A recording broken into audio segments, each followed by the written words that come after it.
Time to go.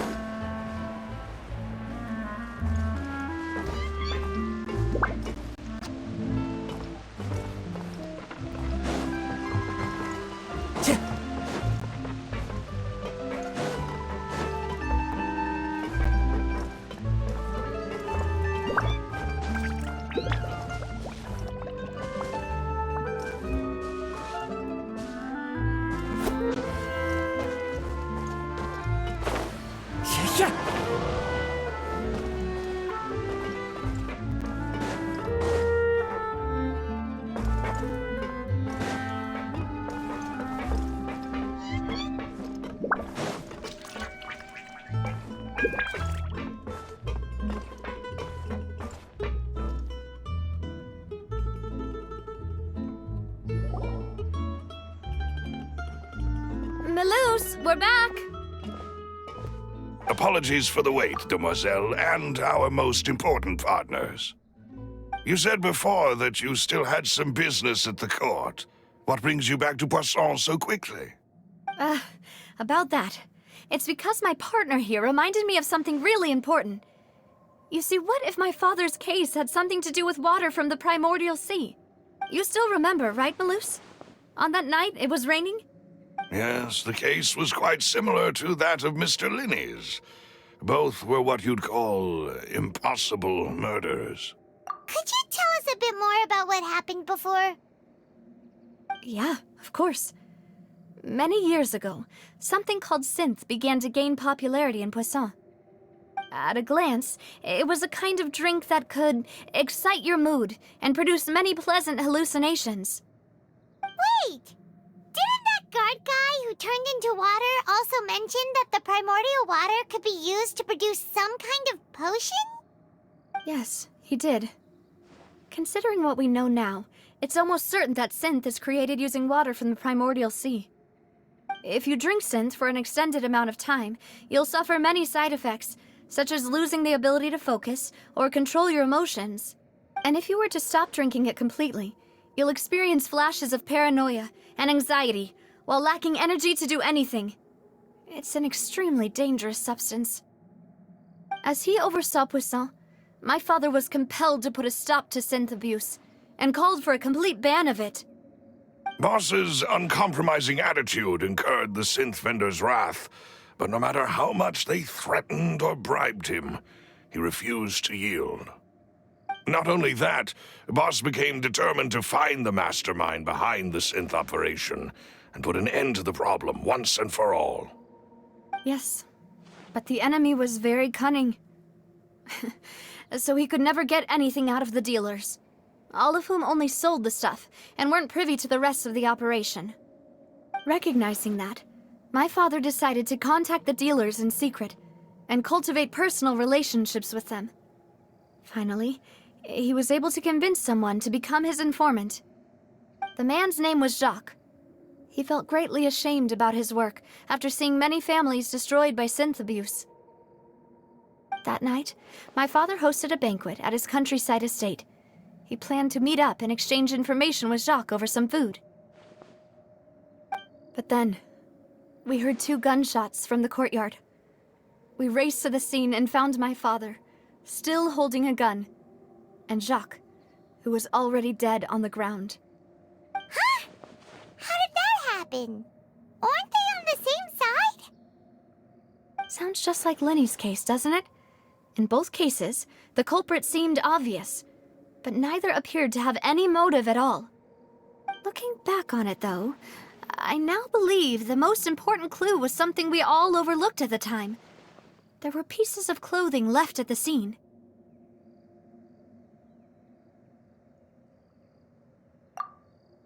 Precisely. It's all thanks to you that I made the connection now. Back then, we all just thought they were some costumes that Jacques used to disguise himself at the banquet. But, considering it now, it's almost certain that they belong to a third person at the scene. With one extra person, we'll also need to reconsider why the 2 shots were fired. You're right. We still don't know what happened. But my intuition tells me that we're on the right track to figuring it all out. I'm finally headed towards the truth. Jacques was an empathetic man who was infinitely remorseful for his past actions. It's unlikely that he turned on Boss with zero warning. I think this third person is probably the key to the full truth. On that note, however, even though this will not please you, demoiselle, as your and your father's butler, I must still offer a word of warning. Our opponent is insidious and cruel. They are extremely difficult to deal with, and Boss has already lost his life trying to bring them to justice. Even though Spina de Rosula has lost most of its former glory, Poisson has welcomed a new time of peace, and we have been allowed to live out our lives. There is no need to follow your father's path.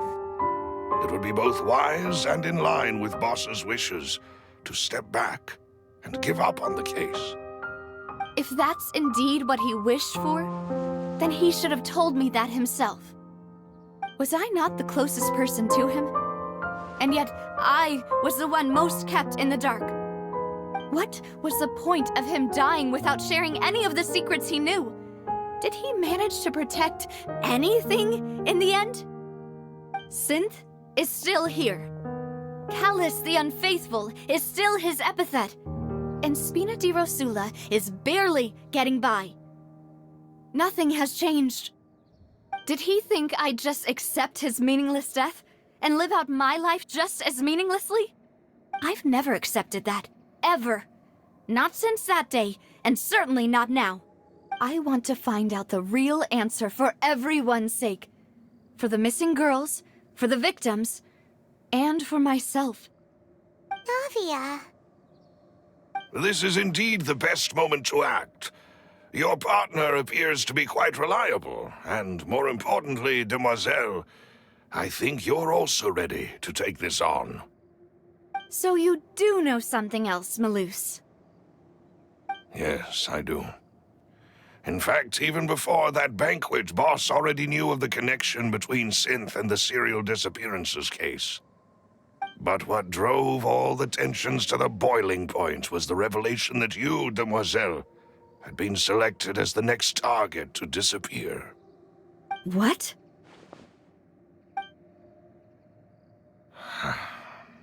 Boss also didn't tell you that he had been diagnosed with a rare illness. The doctors told him that he had no more than 5 years left to live. And the serial disappearances case caused him great anxiety. 5 years was nowhere near enough time to resolve this long-standing conflict, but once he passed away, all the danger would pass on to you. Knowing all of this, he decided to use one final intimidation tactic before his death. He claimed to have already gotten his hands on some key incriminating evidence for the other side, and even told some members of Spina di Rosula about the details. But as long as you remained safe, he would not share the evidence with the public. If something were to happen to you, then he and all those he told would immediately expose all they knew about Synth and the disappeared victims. Right, so nobody would be able to get off scot-free. As we've seen, Boss's tactic has worked. Even though Boss has been gone for a long time, the other side has not tried to take Demoiselle's life. No, I don't believe it. He never appeared to look sick to me. No father wants their daughter to see them weak and haggard, especially someone as proud as Boss. To him, dying in a duel and suffering lasting dishonor as the Unfaithful were still far preferable than losing face in front of his daughter. So he chose to die in silence, so that he could protect me. I'm afraid you're not understanding this correctly, demoiselle. What Boss wanted to hand to you was not a parasol, but a sword. If Boss's spirit could hear you telling me that you want to find the answer for the sake of everyone involved, I'm sure he'd be extremely proud. That fool Couldn't he have just given it to me straight? No. He might have set up everything precisely because he never thought I'd be able to understand him. Is that the amount of confidence he had in me? And what if I was never able to make it to where I am now?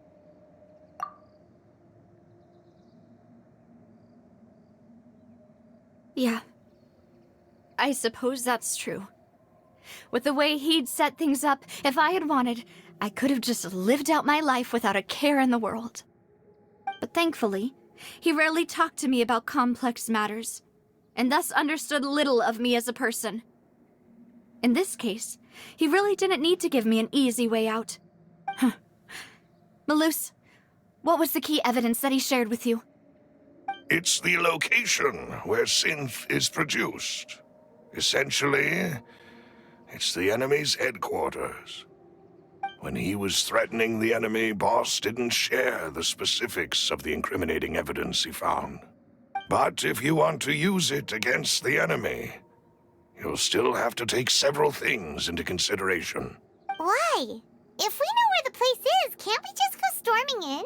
You mustn't forget that we're fighting against a mysterious and dangerous organization that's been in operation for decades. There's no telling what might be lying in wait at their headquarters.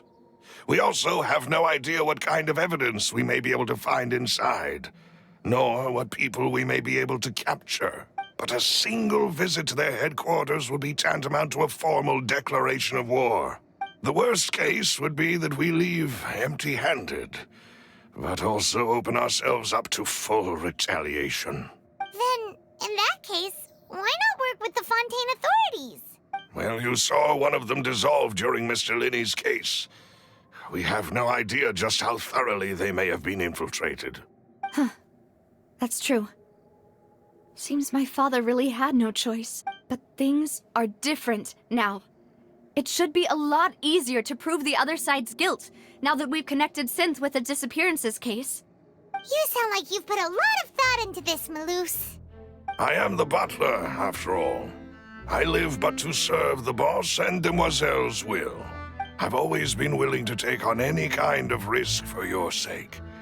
But considering my relative lack of ability, I've spent my time keeping secrets, performing basic investigations, and waiting for the right time to come. Thank you for all of that, Malus. Have you discovered anything new in the past few years? Let me think. One conclusion I came to was that the enemy must be quite familiar with Spina di Rosula, or at least have an informant planted here. When I announced orders to the organization's members on Demoiselle's behalf, I used to deliberately keep a few people in the dark and observe the reactions of the synth vendors. If the vendors didn't change their plans, then the individuals informed of our orders must be innocent. If the vendors packed up and fled, however, then someone must have given them the news. After several rounds of testing and investigative tracing, I've narrowed the suspect list down to 3 people. The first is Florent, Spina di Rosula's senior advisor. Huh? Florent? Yes, surprising, isn't it? He was one of the people Boss trusted the most, which also means that he was someone who understood Boss really well. Thanks to his position within Boss's innermost circle, he always knew our upcoming plans and could thus avoid capture this whole time. There's someone else like him too. Marcel, the head of Confrérie of Cabrières. Uncle Marcel. It's a guild in Poisson. Boss helped it to grow to its current size and prominence. In the beginning, they were only reselling some daily goods, but now they're one of the rich... So, they're like a sister organization of Spina di Rosula? Yes, you can say that. When we were fighting against the synth dealers, they provided us with plenty of support. It's a bit difficult to imagine someone using their own money to hunt down themselves. The suspect is Thierry, the man responsible for coordinating information between Spina di Rosula and the guards. Although the guards mostly leave us to our own devices, there are still many activities we have to report to the local authorities. Since Thierry is always in the know about our current activities, he could theoretically always plan one step ahead. I see. These are all people who I communicate with quite regularly. To think that the enemy we've been fighting against has been right next to me all along, among those I trust the most. It's almost too hard to believe. If you want to investigate them, please take every precaution to not alert the quarry. Judging from our experience, the enemy is extremely cautious. Of course. And thank you, Malus. You've provided us with a lot of great information. You're too kind, my lady. I'm just doing my duty. And before I forget, proving Boss's innocence would also mean clearing him of blame in Jacques' death. After that incident, Jacques' wife and daughter were taken into the Spina's care. They still live in Poisson today. If it might help, you could also pay them a visit. I can make the necessary arrangements. Oh, thank you so much, Malus. You really are the best. A new case awaits, my dear partner. I hope we can work together to uncover the truth and end this case once and for all.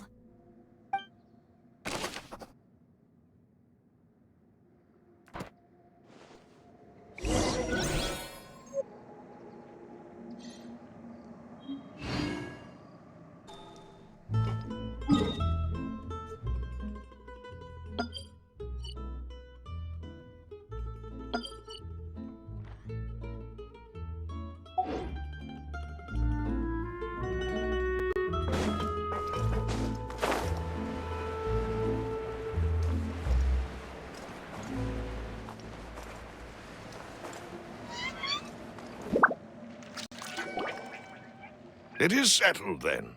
Please excuse me, and enjoy your conversation at your leisure. Thank you for arranging everything for us, Malus. Excuse me, miss. Do you need anything from us? Oh, Hey, Navia's all quiet. This isn't like her at all. I'm sorry that I only came to visit after all this time. After what happened, I didn't know how I was supposed to face the two of you. Ah, if it's about that, there's no need to apologize. After my husband died, Spina di Rosula sent us a lot of mora and support. I understood your guilt and apology to be genuine. But aren't all of those things nothing compared to the loss of Jacques? I can understand the kind of pain that comes with losing a father so needlessly. You don't understand at all. I didn't know how to face you, because I didn't know what I could possibly bring as a consolation gift. I know only the full truth could bring closure to you, and to all of us. Mm-hmm. I'm sorry. I appreciate the sentiment, but you don't have to carry all that guilt. On the matter regarding my husband, my daughter and I have more or less found our answer already. Would you mind sharing it with me? I really can't believe that my father could ever bring himself to shoot Jacques. I always knew that my husband's money was earned through others' suffering. He told me countless times that if he could turn back the clock, he would never go into the synth business again. He had many regrets, and felt that he took the idea of providing for his family too literally. For the longest time, he thought mora was everything. So when Mr. Callis came to him with a proposal, he accepted it almost immediately. He tried to be as careful as he could, but even so, he was still found out by the higher-ups. They found out about his betrayal? Papa didn't say that exactly, but Papa did tell me that I should never be ungrateful. Before he left that day, he told me that he had no choice. It was only later that I realized it was his final farewell to the two of us. I don't know that for sure, but you could say that's the conclusion I eventually came to. Which is why I'm the one who should feel guilty. Callus had always taken great care of us, both when he was still alive and after he passed away. Even if he fired the shot that killed my husband, it was likely in self-defense. It is impossible for me to hate him for what he had done. But Mama, why is Papa still the bad guy if he did the right thing? Papa always wanted to be a good man, so why did he have to do a bad thing in the end? Well, things aren't always as they seem. You still feel like your papa was a good man, right? Yeah, Papa was a really good man. The best in the whole world. Then you should hold on to that. If a good man had to do a bad thing, then he must have had his reasons. Regardless of whether he left you a parasol or a sword. He must have done so to give you a better life. Oh. Thank you for everything you've told me. I will definitely find the truth. The current state of things is not something I'm willing to just sit back and accept. Thank you. I'm very grateful to hear this from you. Even though your personality is quite different from your father's, your determination when you speak is really similar. You really think so? That's the first time anyone said that to me.